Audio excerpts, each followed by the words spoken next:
ცივი არაღზე ზოგად საგანმანათლებლო ცივი არაღზე კანონი საერთოდ არ მძაბავს რა მანქანაში მიყრია ცივი არაღი რაც ადგინა 8 ხტანა კაროჩი სულ მანქანებში მიყრია 2 და 3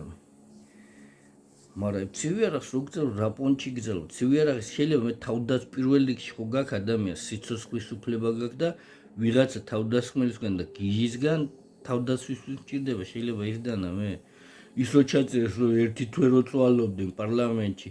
ჩოხაზე ცივი არაღის ტარება თითლება ხანჯალი თუ არ ითვლებაო ამაზე რო ფიქრობდნენ თავდასხმისთვის შეიძლება გჭირდებოდეს დანა ვიღაც შეიძლება თავს გესხმის კაროჩი ვისაც დანა კაცის მოსაკლავად და დასაჭრელად უდვია ჯიბეში ხო მაგისთვის შენ 500 ლარიანი ჯარიმ არის ყლეზე ბანტი კაროჩი აგერა კაცი რომელიც კანონმორჩილი მოქალაქეა ხო იგი ზარალდება იმას არა აგდან თავს ვერ იცავს всё აგერ ბიჭი დაჭრეს ეგერ ბიჭი დაჭრეს ეგერ ბიჭი დაჭრეს იმ ხალხს თავდასხმულებას რატო ართ დანა პალუბო ვისაც დანა დასარტყმელად უნდა ხო იმის 500 ლარიანი ჯარი რა 5 წლიან და 15 წლიანს რო გზემდის კაცი კაროჩი სულ ფეხებზე არ გიდია ხე იმის შენ ჯარიმა ასე არეულდარეული აქვს ყველაფერი კაცი